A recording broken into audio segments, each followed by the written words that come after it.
Bonjour à tous et bienvenue sur Just It.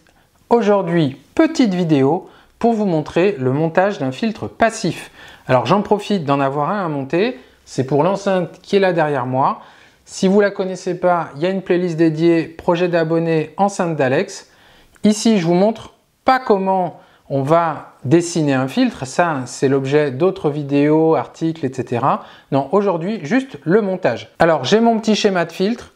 J'ai mes composants de commande, ça m'a permis de trier si j'avais tout. Et là, première erreur, il y a un des composants, j'en ai commandé qu'un. Et il m'en fallait deux, bien sûr, il y a deux enceintes. Donc, vous avez les deux petits condos ici qui sont pas de la même marque parce que j'ai été pioché dans mes réserves parce que sinon, il fallait que je refasse une commande pour un seul condensateur. Bon, pas terrible. Vous voyez, ça, première erreur, ça commence bien. Hein. C'est pas un tuto, hein, ce truc-là. Hein. D'ailleurs, ce que je vous montre aujourd'hui, c'est ma méthode, c'est ma manière de faire. C'est probablement pas la meilleure, il y a sûrement bien mieux à faire. Je vous montre simplement comment moi je fais. Alors côté matériel, j'ai une petite station de soudure Parkside ici que j'ai en test. Est-ce que je vous la conseille? Elle marche pas trop mal, mais les pannes s'abîment assez vite. De l'étain, bien sûr. Une petite éponge humide pour essuyer la panne pendant qu'on soude. Des petites pinces, là ici elles vont me servir pour plier les pattes des composants proprement pour faire un filtre qui soit à peu près regardable. Une pince coupante si besoin, ça ce sera pour les câbles, pour venir souder les câbles là-bas. Et puis ici mes composants. J'ai découpé hors caméra deux petites plaquettes pour venir y mettre les filtres. Bien sûr, avant j'ai vérifié qu'au niveau dimension ça collait pour mettre tous les composants et que ça collait pour rentrer dans l'enceinte. J'ai deux autres petites plaquettes ici pour venir séparer le filtre en deux parce que c'est une enceinte 2,5 voix. Donc j'aurai la partie médium grave et aiguë ensemble et puis la partie grave médium toute seule. Alors dans cette vidéo, je vais essayer de répondre à certaines questions, mais je ne peux pas répondre à toutes les questions. D'ailleurs, il y en a une partie, en tout cas des questions que vous vous posez probablement, auxquelles j'ai déjà répondu dans des articles sur le site Just It. Notamment, vous avez vu, j'ai déjà les composants. Je ne vais pas vous exposer comment j'ai choisi ces composants-là. Choisir ces composants, j'en ai fait un article il y a plus de 10 ans sur Just It. Il est toujours d'actualité, vous pouvez aller le consulter. Alors parmi les questions qu'on peut me poser, c'est est-ce qu'il y a un sens pour les composants? Alors, en réalité, il n'y a pas vraiment de sens pour les composants. Mais moi, j'essaye de respecter certains principes qui me sont personnels.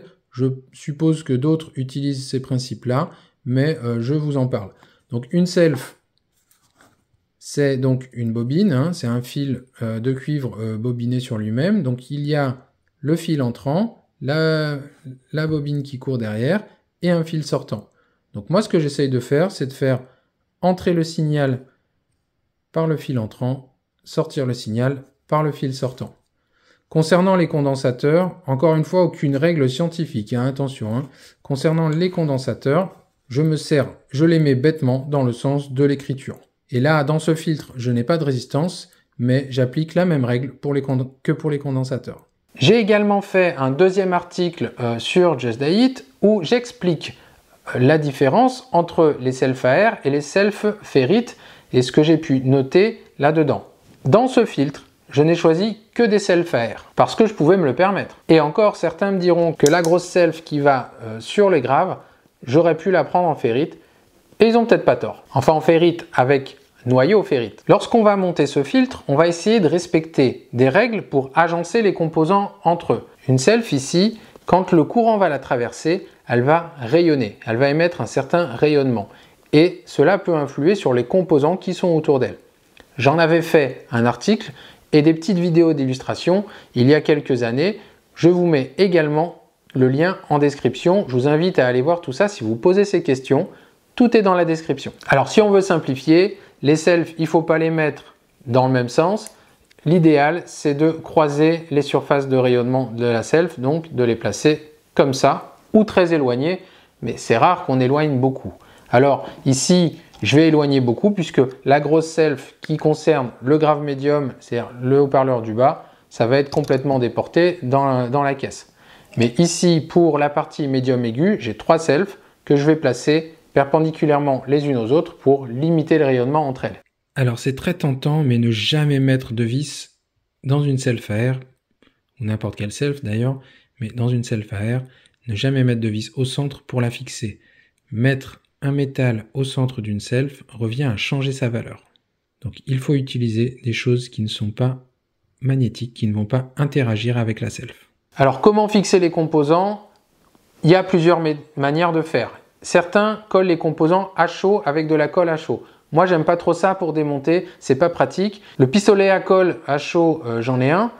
J'aime pas beaucoup l'utiliser, je me suis déjà brûlé avec ce truc là, c'est pas très pratique. Alors c'est sûr que ça tient bien, c'est beaucoup utilisé, mais moi j'aime pas trop. Les petits colliers plastiques, je trouve ça très pratique, ça tient très bien et ça se démonte assez facilement et ça se remonte assez facilement, notamment quand des gens comme moi aiment bien bidouiller un peu leur filtre et parfois changer certaines valeurs. Si j'étais un fabricant d'enceinte, je scellerais les composants probablement dans de la résine ou autre pour que ça bouge pas dans le temps. Mais ici on est en do it yourself, je suis toujours capable d'y revenir sur l'enceinte plus tard. Pour moi, il n'y a rien qui est figé. Alors si vous voulez faire un petit peu luxe par rapport à ce que moi je fais avec une bête plaque en bois, vous pouvez faire comme mon ami Dylan sur la chaîne SPL, qui est la chaîne YouTube du forum qu'on a créé ensemble avec d'autres amis. Il a fait une vidéo où il monte un filtre passif et alors lui il a carrément imprimé le support en 3D avec la forme des composants pour venir les placer dedans. Donc là, j'ai envie de dire, c'est luxe. Certains utilisent aussi des circuits imprimés. Les fabricants, par exemple, se font fabriquer des circuits imprimés où il n'y a plus qu'à venir brancher les composants. Personnellement, je préfère faire ce qu'on appelle un câblage en l'air, c'est-à-dire que les pattes des composants sont jointives les unes des autres. Une fois que j'aurai posé mes composants à blanc sur ma petite plaquette, je vais noter avec un petit crayon les emplacements des composants et j'irai percer ces plaquettes pour pouvoir y passer des colliers d'électricien pour fixer mes composants.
Et bien voilà, j'ai assemblé les deux filtres.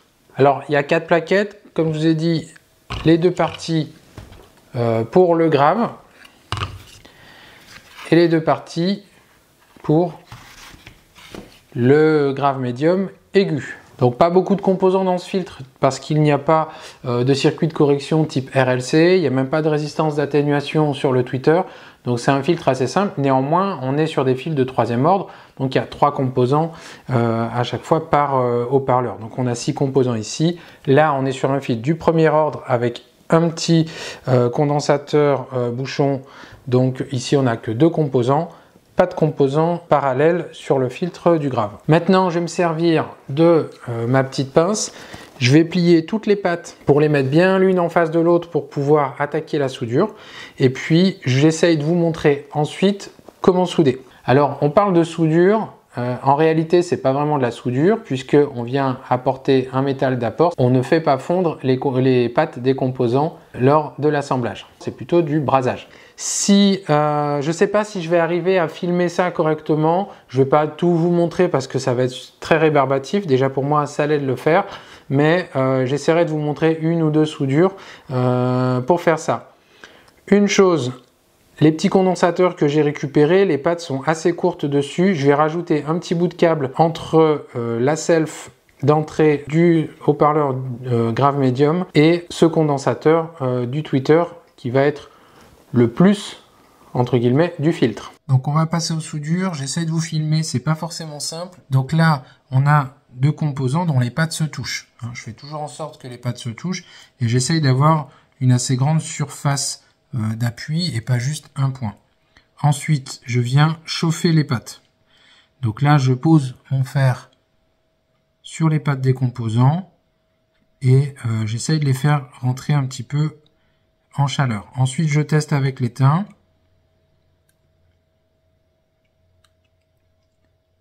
Et hop, quand l'étain commence à se déposer sur les pattes, la soudure est bien brillante, on enlève le fer et c'est soudé. Donc ça, on répète pour toutes les connexions. On essaye de faire des soudures propres qui ne soient pas ce qu'on appelle des soudures sèches. Il faut que ce soit bien brillant et il faut que l'étain s'étale de lui-même le long de la patte du composant. Allez, moi j'ai plein de trucs à souder. Je vous reprends quand j'ai terminé. Ah si, juste une chose avec votre fer, essayez de ne pas toucher autre chose. C'est-à-dire qu'il faut que la pointe touche là où vous voulez appliquer l'étain. N'allez pas toucher le plastique avec le fer. Attention aux doigts également. Quand vous retirez le fer et que vous avez peur que ça bouge, on souffle un petit coup dessus. Ça permet de faire vite rigidifier l'étain et ça, les composants ne bougent plus. Car tant que c'est chaud, c'est encore mobile. Vous pensez que c'est bon et puis il ne faut pas bouger tout de suite. Donc là, on retire, on souffle un petit coup dessus. C'est une petite astuce, mais ça permet de gagner du temps. Autre chose importante, entre deux soudures, on essuie la panne du fer avec l'éponge.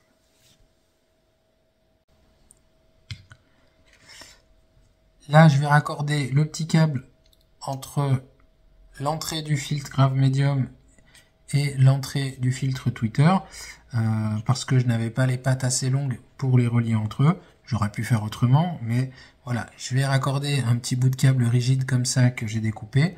Une des astuces pour le brasage ou la soudure, c'est de préétamer les éléments de manière à ce que là il ne tient pas tout seul, pas comme les composants. Et là je peux tenir avec une main et venir appliquer le fer de l'autre. On fait juste fondre l'étain et hop, ça soude. Un petit coup de je souffle dessus et on est bon.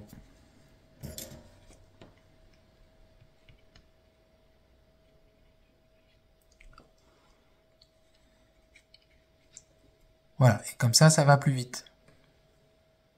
Bon, et bien voilà, mes filtres sont assemblés, toutes les soudures sont correctes, les composants sont fixés sur les plaques. Il ne me reste plus maintenant qu'à aller mettre ça dans les enceintes. Alors, il faut souder, si on veut, les câbles d'enceinte sur le filtre ou mettre des connecteurs. Certains mettent des connecteurs, comme des connecteurs sucre, etc. Peu importe, ça c'est votre choix. Et donc une fois que les filtres seront installés dans les enceintes, je vais les visser à l'intérieur de l'enceinte pour que ça ne bouge plus. J'espère que cette vidéo vous aura inspiré. C'est pas vraiment un tuto, mais c'est juste pour vous montrer comment on peut faire quelque chose d'assez simple avec assez peu de matériel sans se prendre la tête. Allez, je vous dis à la prochaine et à bientôt. Ah oui, et j'oubliais, surtout, vous vérifiez tout le schéma 10 fois. Vous vérifiez où vous branchez les câbles pour pas vous tromper, parce que ça, sinon, ça sonnera pas comme vous voulez.